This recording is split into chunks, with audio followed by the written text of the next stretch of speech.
operation. The foreman, examining the operation, could not discover why it should take as much as 3 minutes. He analyzed the motions with a stopwatch. He found that 4 hours out of a 9-hour day were spent in walking. The assembler did not go off anywhere, but he had to shift his feet, to gather in his materials, and to push away the finished piece. In the whole task, each man performed 6 operations. The foreman devised a new plan. He split the operation into 3 divisions, put a slide on the bench and 3 men on each side of it, and an inspector at the end. Instead of 1 man performing the whole operation, 1 man then performed only 1/3 of the operation. He performed only as much as he could do without shifting his feet. They cut down the squad from 28 to 14 men. The former record for 28 men was 175 assemblies a day. Now 7 men turn out 2,600 assemblies in 8 hours. It is not necessary to calculate the savings there. Painting the rear axle assembly once gave some trouble. It used to be dipped by hand into a tank of enamel. This required several handlings and the services of 2 men.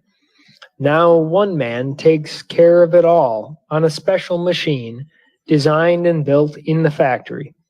The man now merely hangs the assembly on a moving chain which carries it up over the enamel tank.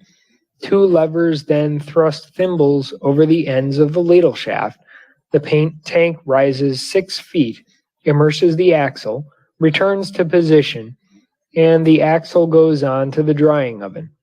The whole cycle of operations now takes just 13 seconds. The radiator is a complex affair, and soldering it used to be a matter of skill. There are 95 tubes in a radiator. Fitting and soldering these tubes in place is by hand a long operation requiring both skill and patience. Now, it is all done by a machine, which will make 1,200 radiator cores in 8 hours. Then they are soldered in place by being carried through a furnace by a conveyor. No tinsmith work and no skill are required.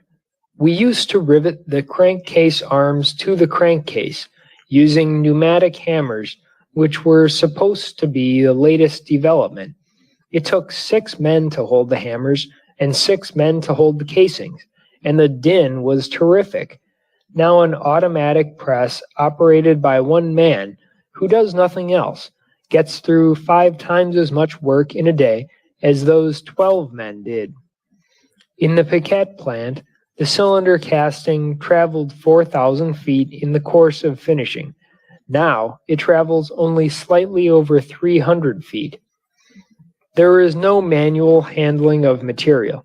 There is not a single hand operation. If a machine can be made automatic, it is made automatic. Not a single operation is ever considered as being done in the best or cheapest way. At that, only about 10% of our tools are special. The others are regular machines adjusted to the particular job, and they are placed almost side by side. We put more machinery per square foot of floor space than any other factory in the world. Every foot of space not used carries an overhead expense. We want none of that waste. Yet there is all the room needed. No man has too much room and no man has too little room. Dividing and subdividing operations, keeping the work in motion, those are the keynotes of production. But also, it is to be remembered that all the parts are designed so that they can be most easily made. And the saving? Although the comparison is not quite fair, it is startling. If at our present rate of production, we employed the same number of men per car that we did when we began in 1903, and those men were only for assembly, we should today require a force of more than 200,000. We have less than 50,000 men on automobile production at our highest point of around 4,000 cars a day. End of chapter 5. Chapter 6. Machines and Men. That which one has to fight hardest against in bringing together a large number of people to do work is excess organization and consequent red tape.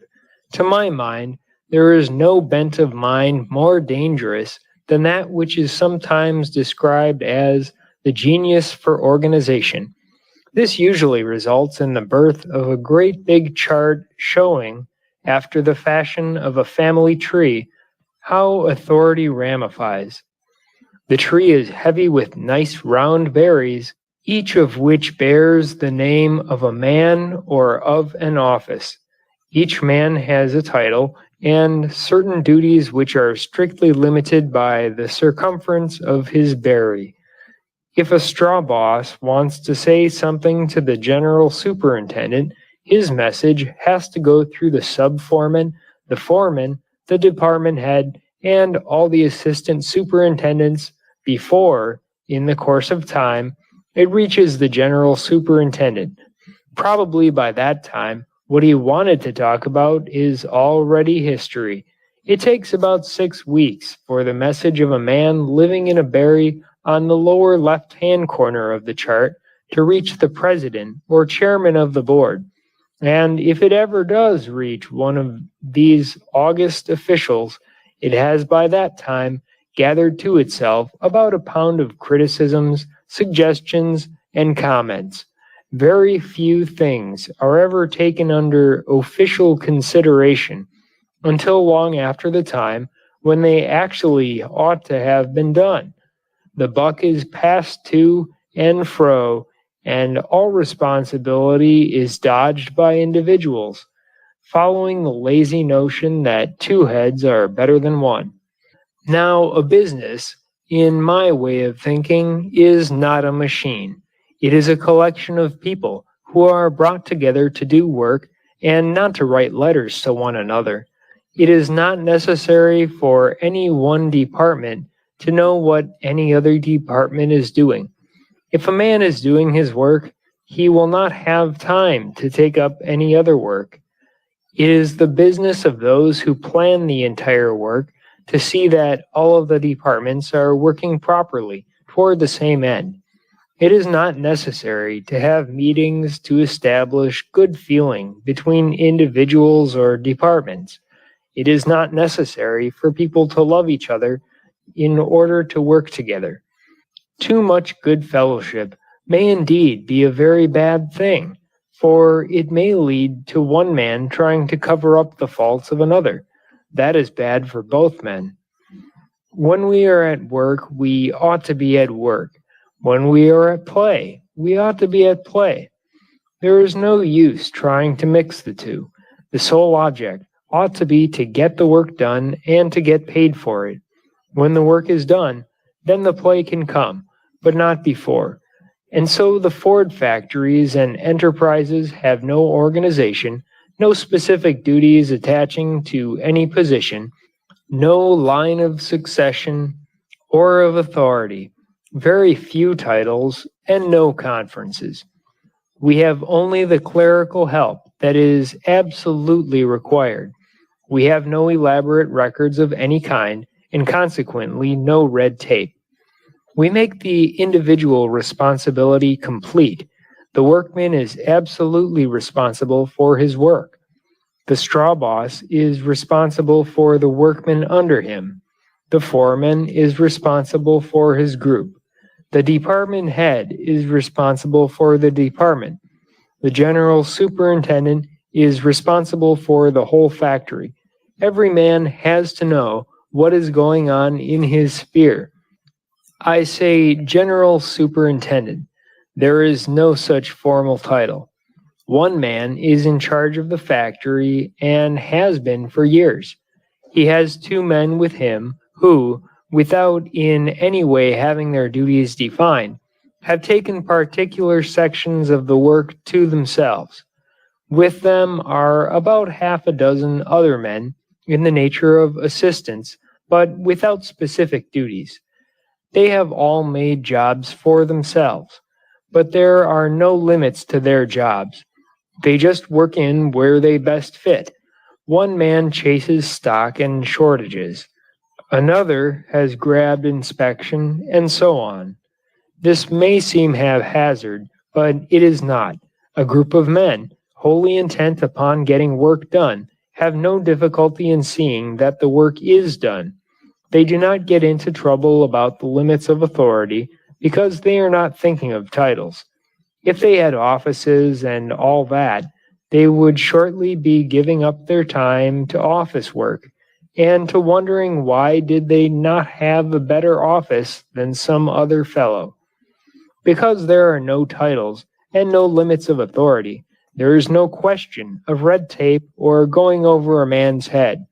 Any workman can go to anybody, and so established has become this custom that a foreman does not get sore if a workman goes over him and directly to the head of the factory. The workman rarely ever does so because a foreman knows as well as he knows his own name that if he has been unjust, it will be very quickly found out, and he shall no longer be a foreman. One of the things that we will not tolerate is injustice of any kind. The moment a man starts to swell with authority, he is discovered, and he goes out, or goes back to a machine. A large amount of labor unrest comes from the unjust exercise of authority by those in subordinate positions, and I am afraid that in far too many manufacturing institutions, it is really not possible for a workman to get a square deal. The work and the work alone controls us. That is one of the reasons why we have no titles. Most men can swing a job, but they are floored by a title. The effect of a title is very peculiar. It has been used too much as a sign of emancipation from work. It is almost equivalent to a badge bearing the legend, "This man has nothing to do but regard himself as important and all others as inferior." Not only is a title often injurious to the wearer, but it has its effects on others as well. There is perhaps no greater single source of personal dissatisfaction among men than the fact that the title bearers are not always the real leaders. Everybody acknowledges a real leader, a man who is fit to plan and command. And when you find a real leader who bears a title, you will have to inquire of someone else what his title is. He doesn't boast about it. Titles in business have been greatly overdone and business has suffered. One of the bad features is the division of responsibility according to titles, which goes so far as to amount to a removal altogether of responsibility. Where responsibility is broken up into many small bits and divided among many departments, each department under its own titular head, who in turn is surrounded by a group bearing the nice subtitles, it is difficult to find anyone who really feels responsible. Everyone knows what passing the buck means. The game must have originated in industrial organizations where the departments simply shove responsibility along. The health of every organization depends on every member, whatever his place, feeling that everything that happens to come to his notice relating to the welfare of the business is his own job. Railroads have gone to the devil under the eyes of departments that say, "Oh, that doesn't come under our department. Department X, 100 miles away, has that in charge." There used to be a lot of advice given to officials not to hide behind their titles. The very necessity for the advice showed a condition that needed more than advice to correct it. And the correction is just this: abolish the titles. A few may be legally necessary, a few may be useful in directing the public how to do business with the concern, But for the rest, the best rule is simple: get rid of them. As a matter of fact, the record of business in general just now is such as to detract very much from the value of titles. No one would boast of being president of a bankrupt bank. Business on the whole has not been so skillfully steered as to leave much margin for pride in the steersman. The men who bear titles now and are worth anything are forgetting their titles and are down in the foundation of business looking for the weak spots. They are back again in the places from which they rose, trying to reconstruct from the bottom up. And when a man is really at work, he needs no title. His work honors him. All of our men come into the factory or the offices through the employment departments.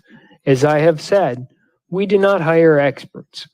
Neither do we hire men on past experiences or for any position other than the lowest. Since we do not take a man on his past history, we do not refuse him because of his past history. I never met a man who was thoroughly bad. There is always some good in him, if he gets a chance. That is the reason we do not care in the least about a man's antecedents. We do not hire a man's history, we hire the man. If he has been in jail, that is no reason to say that he will be in jail again. I think, on the contrary, he is, if given a chance, very likely to make a special effort to keep out of jail. Our employment office does not bar a man for anything he has previously done. He is equally acceptable whether he has been in Sing Sing or at Harvard, and we do not even inquire from which place he has graduated. All that he needs is a desire to work.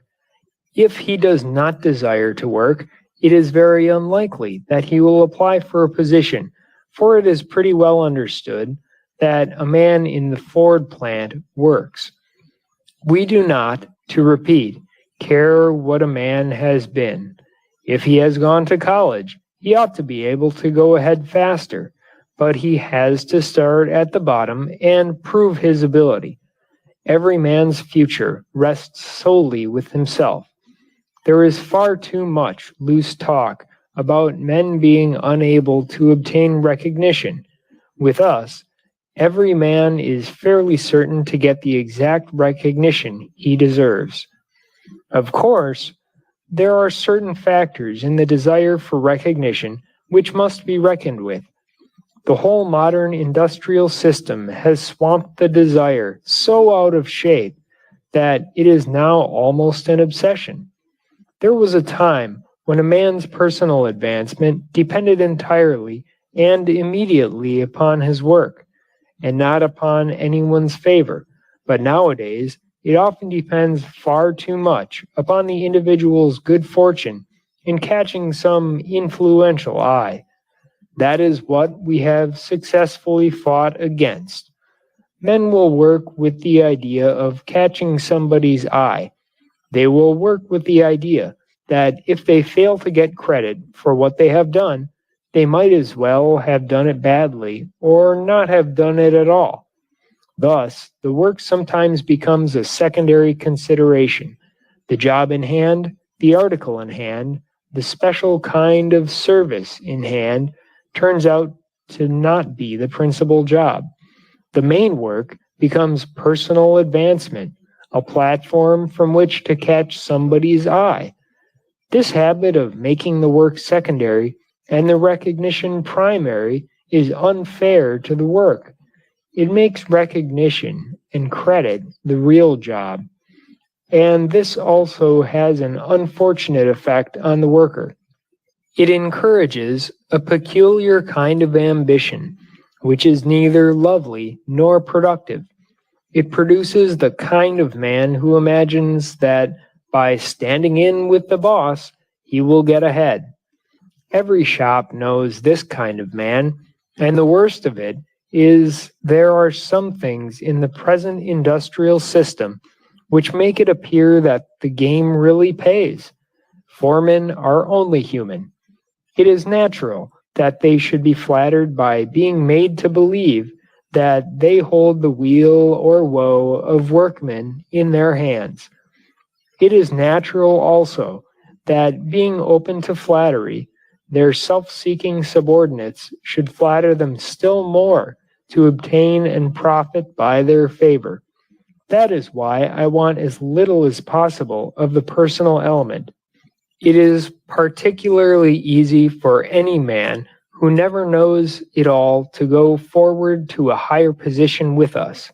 Some men will work hard, but they do not possess the capacity to think, and especially to think quickly. Such men get as far as their ability deserves.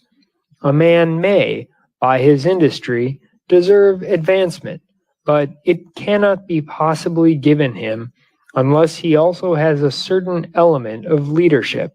This is not a dream world we are living in. I think that every man in the shaking down process of our factory eventually lands about where he belongs. We are never satisfied with the way that everything is done in any part of the organization. We always think it ought to be done better, and that eventually it will be done better.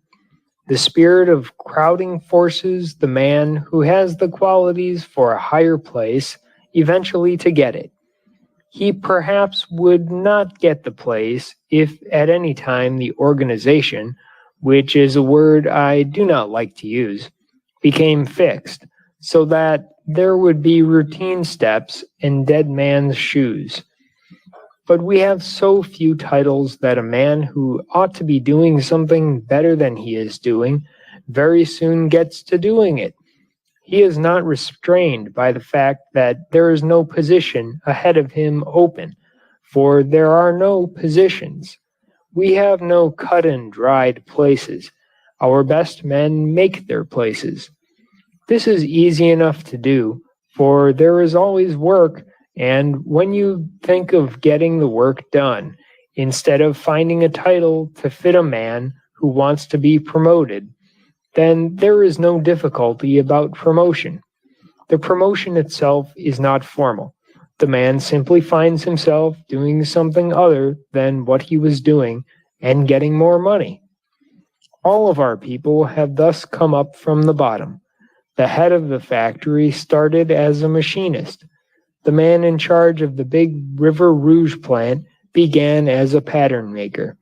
Another man, overseeing one of the principal departments, started as a sweeper. There is not a single man anywhere in the factory who did not simply come in off the street. Everything that we have developed has been done by men who have qualified themselves with us. We fortunately did not inherit any traditions, and we are not founding any. If we have a tradition, it is this: everything can always be done better than it is being done. That pressing always to do work better and faster solves nearly every factory problem. A department gets its standing on its rate of production. The rate of production and the cost of production are distinct elements. The foremen and superintendents would only be wasting time were they to keep a check on the costs in their departments.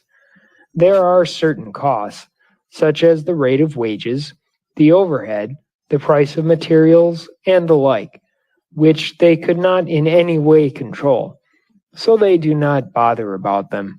What they can control is the rate of production in their own departments. The rating of a department is gained by dividing the number of parts produced by the number of hands working. Every foreman checks his own department daily. He carries the figures always with him. The superintendent has a tabulation of all the scores.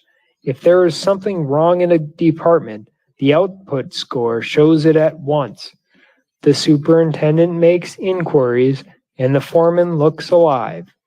A considerable part of the incentive to better methods is directly traceable to this simple rule of thumb method of rating production. The foreman need not be a cost accountant. He is no better a foreman for being one. His charges are the machines and the human beings in his department. When they are working at their best, he has performed his service. The rate of his production is his guide. There is no reason for him to scatter his energies over collateral subjects.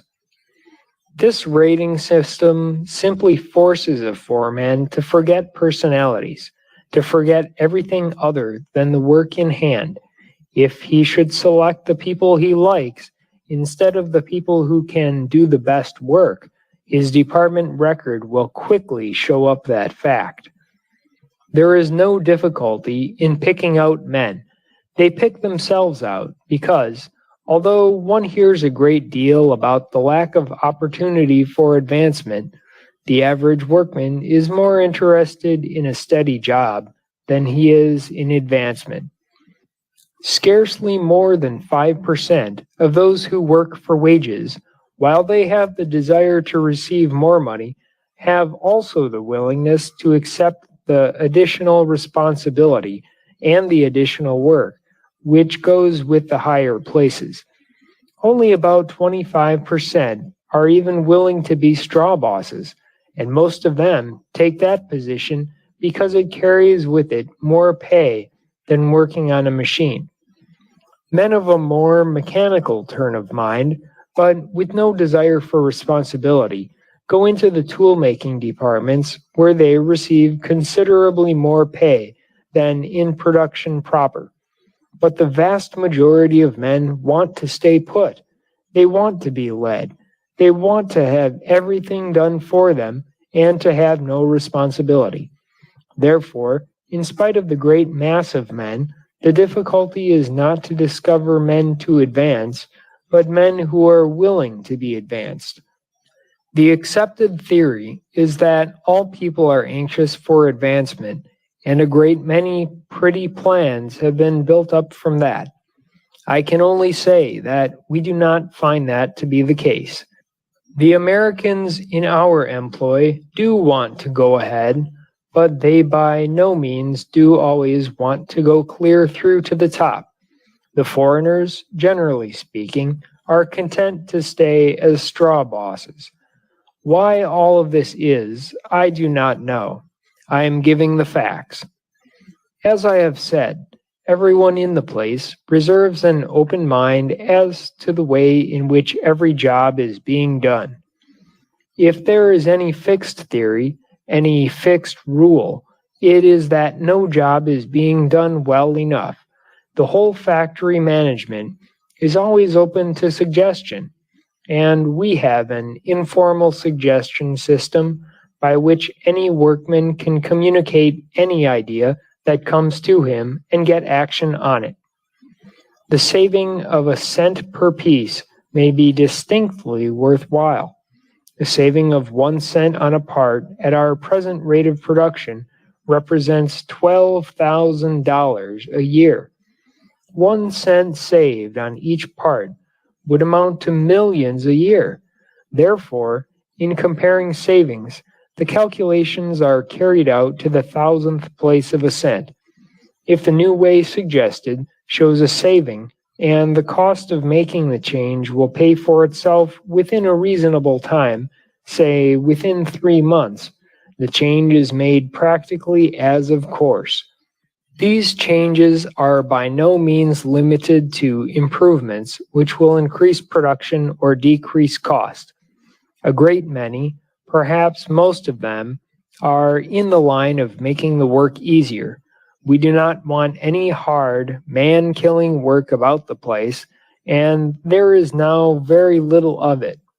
And usually it so works out that adopting the way which is easier on the men also decreases the cost. There is most intimate connection between decency and good business. We also investigate down to the last decimal whether it is cheaper to make or to buy a part. The suggestions come from everywhere. The Polish workmen seem to be the cleverest of all of the foreigners in making them. One, who could not speak English, indicated that if the tool in his machine were set at a different angle, it might wear longer. As it was, it lasted only 4 or 5 cuts. He was right, and a lot of money was saved in grinding. Another Pole, running a drill press, rigged up a little fixture to save handling the part after drilling. That was adopted generally, and a considerable saving resulted. The men often try out little attachments of their own because, concentrating on one thing, they can, if they have a mind that way, usually devise some improvement. The cleanliness of a man's machine also, although cleaning a machine is no part of his duty, is usually an indication of his intelligence. Here are some of the suggestions. A proposal that castings be taken from the foundry to the machine shop on an overhead conveyor saved 70 men in the transport division. There used to be 17 men, and this was when production was smaller. Taking the burrs off gears, and it was a hard, nasty job. A man roughly sketched a special machine. His idea was worked out, and the machine built. Now 4 men have several times the output of the 17 men, and have no hard work at all to do. Changing from a solid to a welded rod in one part of the chassis effected an immediate saving of about $500,000 a year on a smaller than the present day production. Making certain tubes out of flat sheets instead of drawing them in the usual way effected another enormous saving. The old method of making a certain gear comprised 4 operations, and 12% of the steel went into scrap. We now use most of our scrap, and eventually we will use it all. But that is no reason for not cutting down on scrap. The mere fact that all waste is not a dead loss is no excuse for permitting waste. One of the workmen devised a very simple new method for making this gear in which the scrap was only 1%. Again, the camshaft was to have heat treatment in order to make the surface hard. The camshafts always came out of the heat treat oven somewhat warped, and even back in 1918 we employed 37 men just to straighten the shafts. Several of our men experimented for about a year and finally worked out a new form of oven in which the shafts could not warp. In 1921, with the production much larger than in 1918, we employed only 8 men in the whole operation. And then there is the pressing to take away the necessity for skill in any job done by anyone. The old-time tool hardener was an expert. He had to judge the heating temperatures. It was a hit or miss operation. The wonder is that he hit so often. The heat treatment in the hardening of steel is highly important, providing one knows exactly the right heat to apply. That cannot be known by rule of thumb. It has to be measured. We introduced a system by which the man at the furnace has nothing at all to do with the heat. He does not see the pyrometer, the instrument which registers the temperature. Colored electric lights give him signals. None of our machines is ever built haphazardly. The idea is investigated in detail before a move is made. Sometimes wooden models are constructed, or again the parts are drawn to full size on a blackboard. We are not bound by precedent, but we leave nothing to luck, and we have yet to build a machine that will not do the work for which it was designed. About 90% of all experiments have been successful. Whatever expertness in fabrication that has developed has been due to men. I think that if men are unhampered and they know that they are serving, they will always put all of mind and will into even the most trivial of tasks. End of Chapter 6. Chapter 7. The Terror of the Machine. Repetitive labor, the doing of one thing over and over again, and always in the same way, is a terrifying prospect to a certain kind of mind. It is terrifying to me.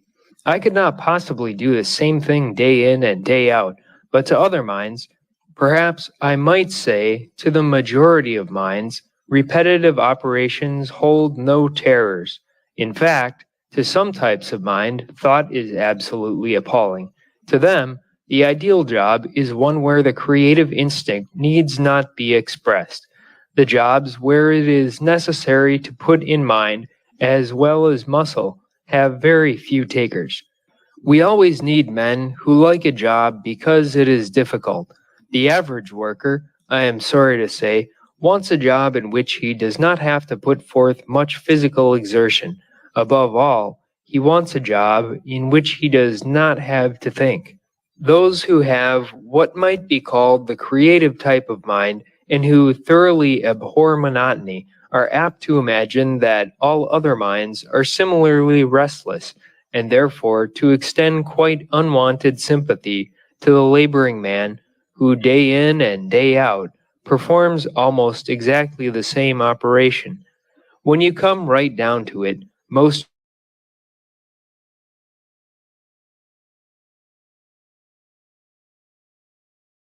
president is nearly all routine. The work of under officers and clerks in a bank is purely routine. Indeed, for most purposes and most people, it is necessary to establish something in the way of a routine and to make most motions purely repetitive. Otherwise, the individual will not get enough done to be able to live off his own exertions. There is no reason why anyone with a creative mind should be at a monotonous job, for everywhere the need for creative men is pressing. There will never be a dearth of places for skilled people, but we have to recognize that the will to be skilled is not general, and even if the will be present, then the courage to go through with the training is absent. One cannot become skilled by mere wishing. There are far too many assumptions about what human nature ought to be, and not enough research into what it is. Take the assumption that creative work can be undertaken only in the realm of vision. We speak of creative artists in music, painting, and the other arts. We seemingly limit their creative functions to productions that may be hung on gallery walls or played in concert halls, or otherwise displayed where idle and fastidious people gather to admire each other's culture. But if a man wants a field for vital creative work, let him come where he is dealing with higher laws than those of sound, or line, or color. Let him come where he may deal with the laws of personality. We want artists in industrial relationship. We want masters in industrial method, both from the standpoint of the producer and the product. We want those who can mold the political, social, industrial, and moral mass into a sound and shapely whole. We have limited the creative faculty too much and have used it for too trivial ends. We want men who can create the working design for all that is right and good and desirable in our life. Good intentions plus well thought out working designs can be put into practice and can be made to succeed. It is possible to increase the well-being of the working man, not by having him do less work, but by aiding him to do more. If the world will give its attention and interest and energy to the making of plans that will profit the other fellow as he is, then such plans can be established on a practical working basis. Such plans will endure, and they will be far the most profitable, both in human and